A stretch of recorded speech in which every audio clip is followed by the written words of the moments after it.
What up, though? It's your girl Amanda, and I'm back another day. I am on lunch break. I just came to my car. Sometimes on my break, I like to get some fresh air, sunlight, mentally refresh. But I'm filming on my iPad, so I'm hoping this looks very nice.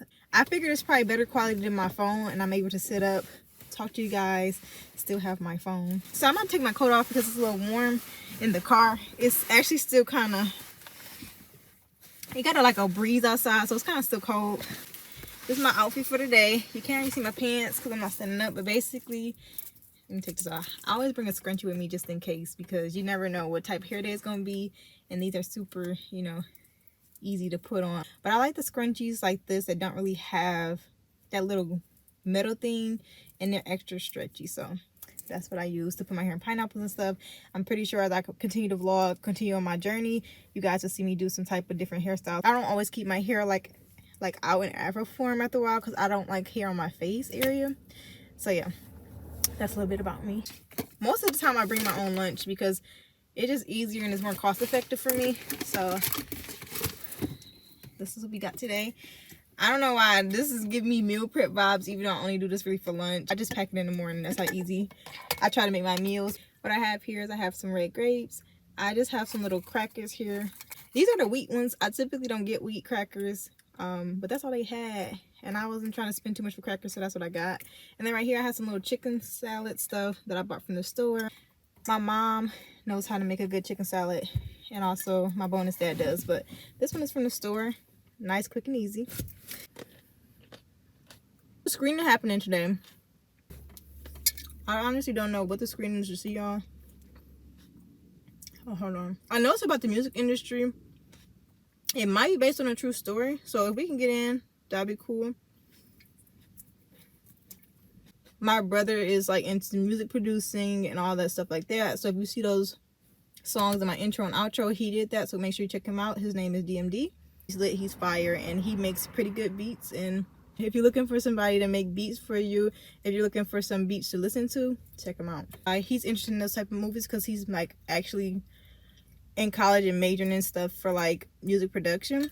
And also my bonus dad, he also does a lot of singing here in Detroit. His name is Dre Delano. I'm trying to encourage him to put out his music and stop playing because he actually can sing and everything like that. I think he just needs some encouraging and be inspired to do those things. So hopefully if you're watching this video, you get out there and make some content and make some music, because you have a good voice here in the city, and I think it deserves to be heard other than just in our household. So y'all, I'm trying to like help push him and encourage him to put it out more, because it just deserves to be heard. Like once you hear the voice, it definitely needs to be heard more in the city. Actually, some people do know him from singing at floods. I just feel like and COVID messed up a lot of different things, so that's no longer a thing anymore. But you have to put yourself out there. That's what I'm realizing with like any type of career path. You have to put yourself out there and have confidence in yourself, and opportunities will just come your way. But if you're not putting out anything, you just keep saying what you're gonna do. Like me, I plan out a lot of stuff, but sometimes I get in my head and I get stuck in my head and I don't put out that content. So that's my little rant on that. Y'all, my crackers is breaking. I hate when that happens, but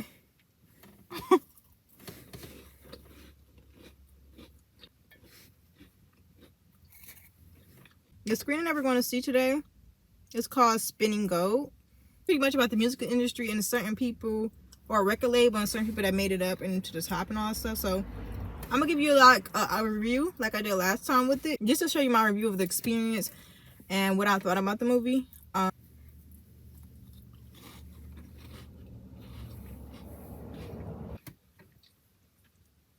I'm interning at a radio station right now, but basically I am doing a spot story for today, and I'm a journalist, if you guys don't know. So basically I interviewed somebody last week, and now I'm fine-tuning that interview and making cuts that I can use in a story that somebody else would read, or a host will read on the radio. So that's pretty much what I'm doing today. So I got to the point where I got a good script going. I'm sending it to basically an editor, and he's going to edit it for me when he has time. And then a lot of stuff is just like reworking, reframing, making sure everything sounds clear, sounds good. So that's pretty much what I've been working on today.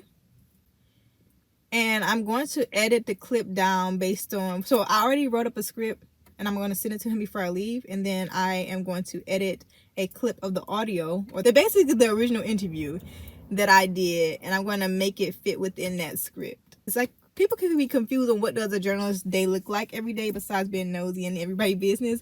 It's a lot of preparing stuff for the public and making sure, reframe it to where everybody can understand the changes that are happening around us in our communities, just around us. So that's why local journalism and that lower level journalism that people don't really pay attention to sometimes is very important, because we help the public understand public knowledge information in a sense. So that's what I do. I'm not used to talking and eating, so I like to eat my food in peace. And not saying y'all not, my peace and helping me, because it kind of helps me get stuff on my mind when I reflect. And normally I'm reflecting in my head or I write it down, but sometimes in the middle of the day you don't have time to do that. So that's why I thought it would be a good thing to like record while I'm on break and woosah, and I get to go back in there with a clear head and edit that clip, and then I'm done for the day and I get to enjoy a movie. So I'm very excited about that. If you have not subscribed already, please make sure you subscribe, like, comment, and share. If you don't have anything to say, you don't have to comment necessarily. Just like the video and then let me know you're vibing with me and that you enjoy these type of videos.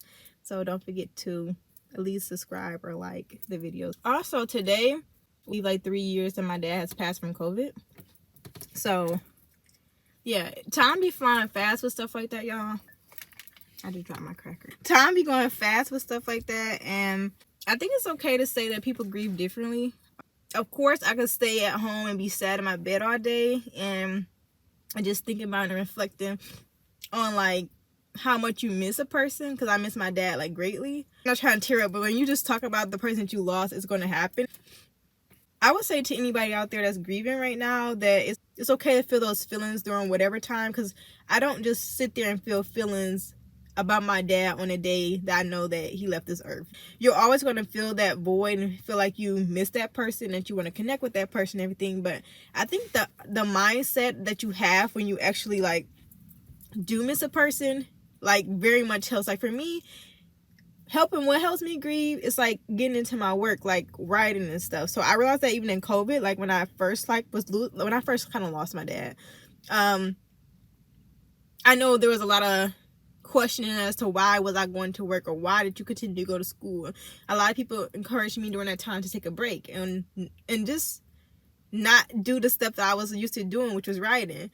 And for me, I'm like, that's my therapy. That's what helps me get through, and that's what helps and motivates me to just keep going, because I just don't like that feeling of just like feeling like down in the dumps. Like, and if you allow yourself to get there, you'll continue to stay down in the dumps. Like today, if I stay in my room, if I close my curtains, if I just do those type of things and listen to sad music, or just feel those, keep going down that rabbit hole of sad emotions, it would be hard for me to come up, and I don't like that feeling. I also realized from my grieving, I don't know how to explain, my grief felt more like emptiness, I would say, and a numb, and I don't like that feeling. So for me, what helped me like get through, when you lose a person, you never forget that person, and you shouldn't, and you never forget that pain that you feel that person's not in your life.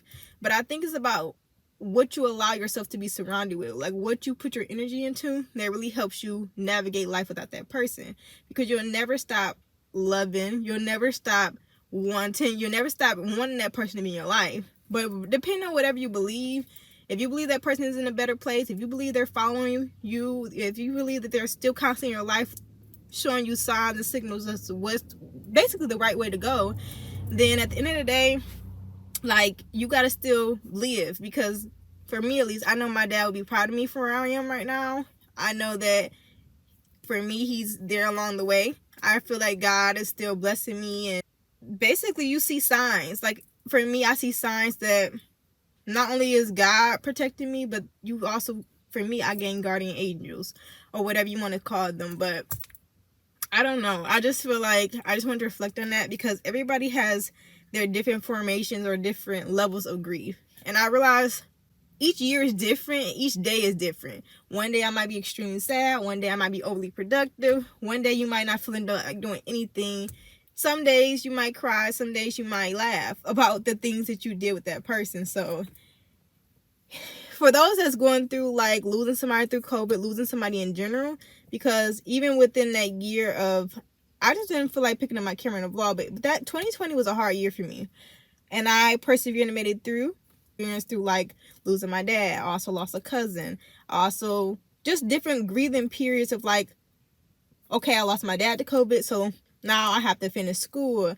I got assignments to do. I have to take care of my mom who also had COVID. My bonus dad had got COVID that same year. So there was a lot of fear and stuff around getting sick. And I realized it affects me in my relationships today and how I interact with people, because pretty much every day I go in the office, whether I go anywhere, I wear a mask on. The most people gonna see me without my mask on is basically here in my car when I'm by myself or when I'm actually in my house by my family. So this is a outlet for me, because I don't even interact the same way I did before COVID. So that's my, I don't even plan to say rant. That's my getting off my chest what's happening today, because I'm still going through those different emotions of feeling like, you know, I miss them and you wish that they could be in different parts of your life and different avenues of your life that you got going on. But at the end of the day, all I could think about is I know he'll be proud of me. He wouldn't want me, neither my cousin, neither my dad would want me to be stuck and saying like, I wish they were here, I wish they were there, because I know at the end of the day they're looking at me and they're guiding you in some way. If you're going through anything and you don't know how to deal with it and cope, I would encourage you guys to find that balance to help you function, because at the end of the day, when you go through troubling times, if you lose someone, even if it's not that deep to the point where you lost someone, things to do basically to like keep you motivated and keep you going every day. And I think it's important to realize just because you see somebody and they're basically functioning in life doesn't mean they're always the happiest mentally. So that's why I always try to surround myself with energy and people that's going to help me thrive and not put me in a mental space that I don't need to be. Where you put your energy and the stuff that you interact with, whether that's people, that could be things, that could be hobbies, that could be giving your energy and time to people and things that you just don't want to do. You got to live life for you, and you got to figure out what works for you. That's what I'm realizing, like, as I get more into my adulthood, that what works for somebody else in the workplace might not work for you, and that's fine. Whatever somebody is doing and they feel like they're more productive, that's their system, that's what works for them. But the more I'm in basically the industry of writing, and the more I'm getting into like getting older, I realize everybody's different. We are human and everything, but we are different. We all have our different needs. We have the blessing in sitting down and reflecting through whatever journey you're going through.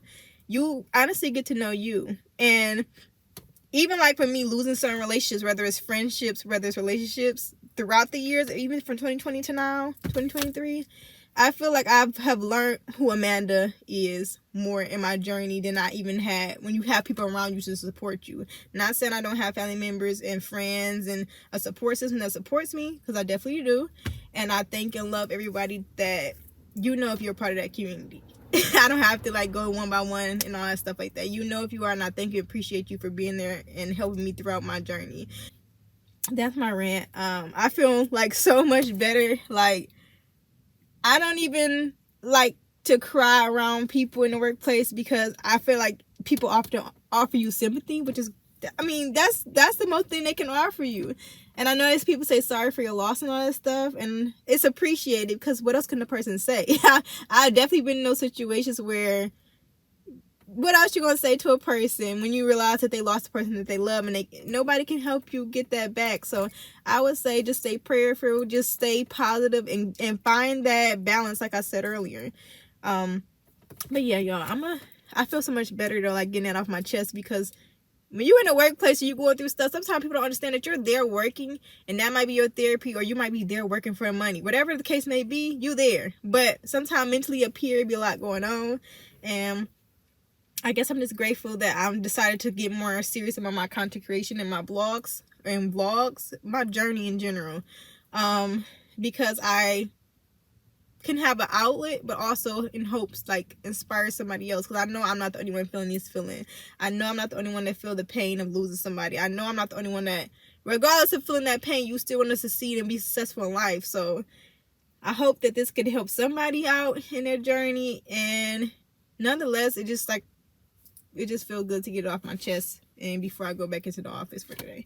But I'm very excited about that movie screening. But thank you guys so much for tuning in so far, listening. I'm gonna finish my lunch.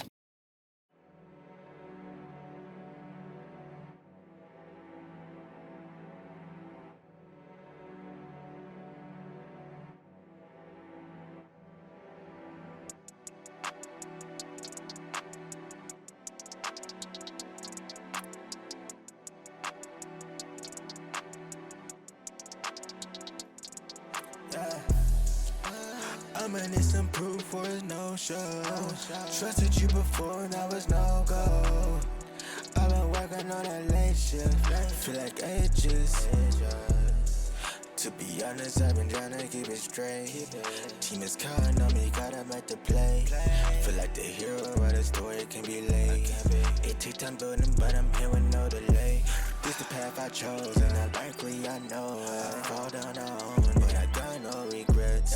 I get my all, I get my best. All that I'm worth, put to the test. I know what I do, so I don't stress. Call me a fool, but you'll be impressed.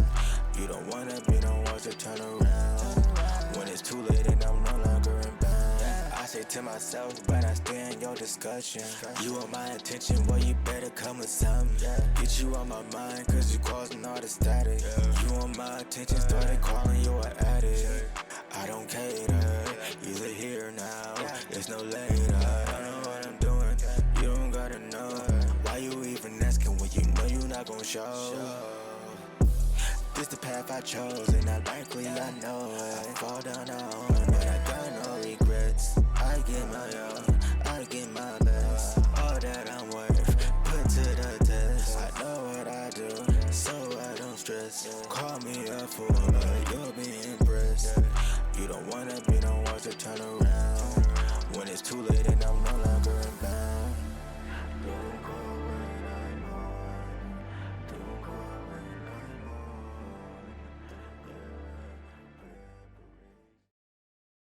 on. Off work, and my mom picked me up. As you can see, we in her car. You see the setup. I don't know what they are. I guess they Wolverines. I'm a Warrior. Wayne State.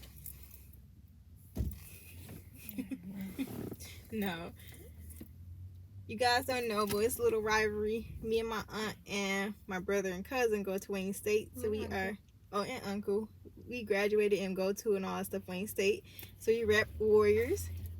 Auntie Erica, you already know. Curtis, I don't know if you know, but Wayne State Warriors. So, unfortunately, we have this in our frame. We fighting in these streets. We fighting in these streets. No, but if you a Warrior, a Wayne State Warrior, shout out to you. If you, whatever they supposed to be. Go blue. Go blue. I guess shout out to you as well. Look at them. Fighting me out the frame. So we are in the car. We're about to watch the trailer. The movie is called Spin and Gold. Oh, watch the trailer. We about to watch the trailer real quick together and then talk about like what we think going in before.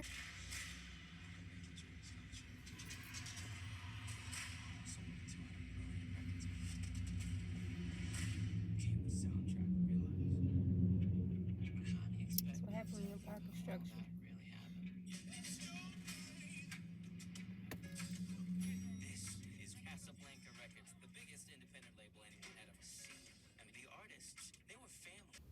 Alright, y'all, so we just finished watching the trailer of Spin and Gold.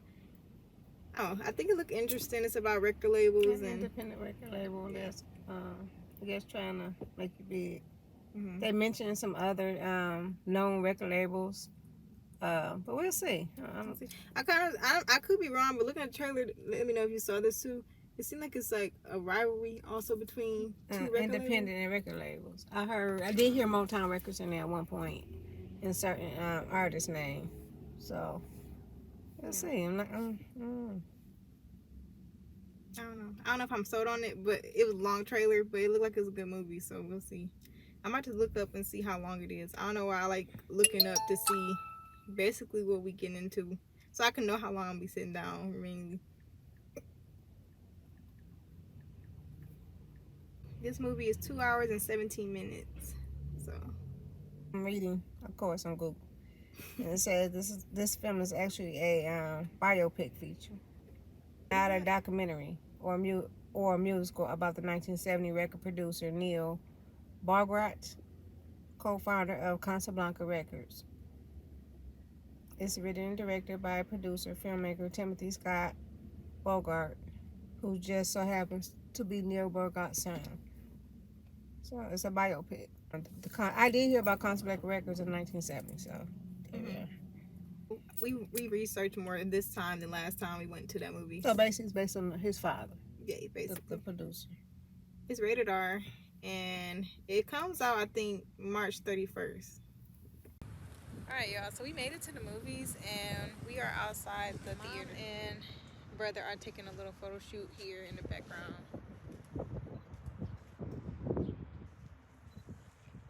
They're taking some pictures. I gotta get back used to taking pictures out in public and getting content like that. A lot of you guys don't know probably, but I'm interested in photography as well. Not just writing stuff, so yeah, I gotta get back in the habit of going outside, putting on cute stuff, and taking pictures. What do y'all got to say? Is it looking good? Smell like cushion. Wow, honey. It smells very much like, you know what, out here? Loud. But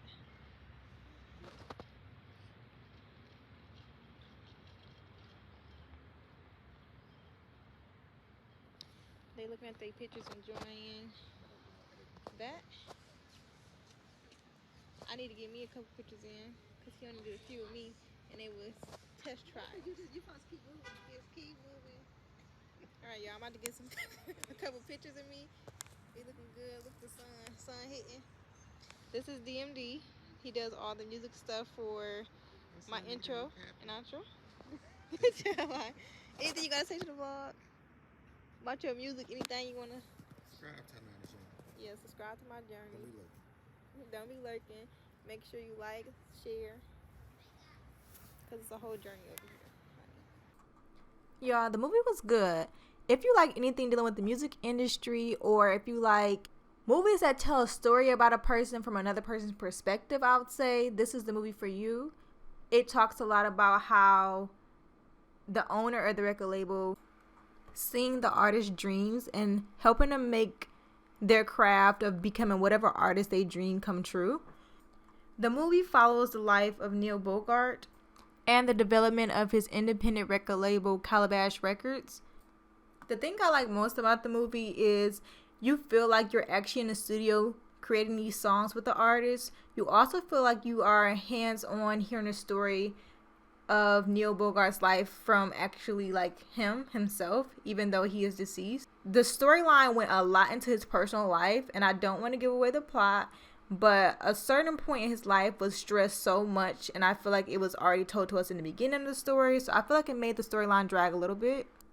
Some people that Neil Bogart helped with their rise to fame were Kiss, Donna Summer, Parliament, and Gladys Knight, and that's just to name a few. As I stated earlier, the movie is already out, and I'm not sure if it's in theaters anymore, but however you stream your movies, it's definitely worth going to watch that movie. Personally, I think the movie is worth the watch, and I give it a B-.